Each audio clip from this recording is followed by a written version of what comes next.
So right now we're joined with Frank and Chelsea. Frank and Chelsea, how are you guys today? Good. I'm doing good.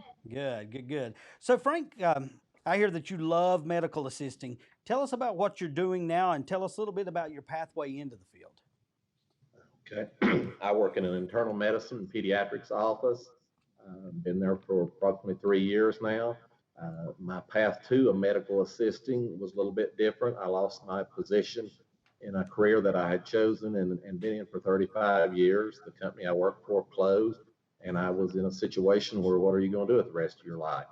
I went in and interviewed with Peoples Incorporated and was introduced to the medical assisting program. And I guess one of the biggest things to me was I had worked shift work and 12-hour shifts and weekends and holidays, and I wanted something that got me away from that. And the medical assisting has certainly done that. I work Monday through Friday, 8 hours a day most of the time, off on weekends and nights, and it's really working for me.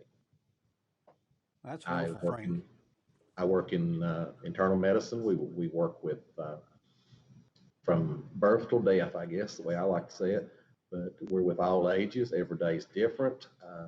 We get an opportunity, to work with all ages and see a lot of different health situations and feel like you're making a difference. That's wonderful. Chelsea, I understand that you graduated this year. Tell us what you're doing now and a little bit about what it's like to work in the healthcare field. I absolutely love healthcare. Healthcare to me is amazing. It's definitely not for everybody, but it is amazing. If you can get out there, do it. It's great to change lives.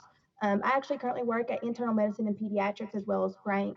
I work with Dr. Gunstra. Like I said, I see kids from like tiny babies all the way up to death. It's amazing. You see a lot of things. We do injections, we do EKGs, Holter monitors, spirometry, you name it, we do it.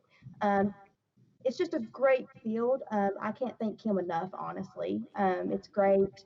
I've met a lot of good friends along the way. One of the friends that I'm with, like with through the class I work with now, so that's really great.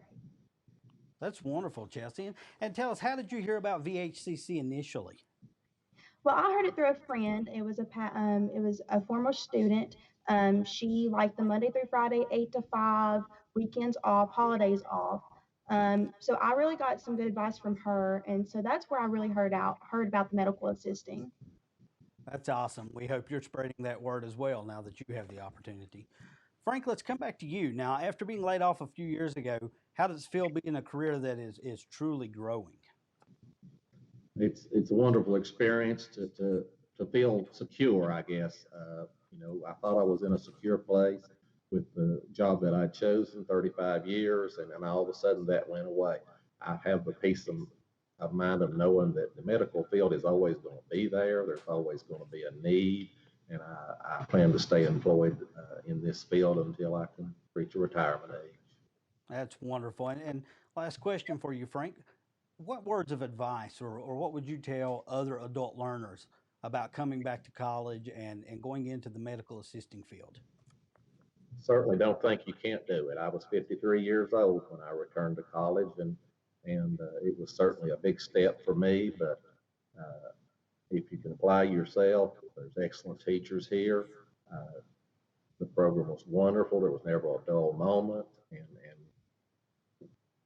we were real pleased to be here. That's wonderful. Frank, Chelsea, thank you both for joining us today and talking to us. We're so proud of what you have done, what you have accomplished, and how you represent Virginia Highlands out in the community. So, again, thank you for everything.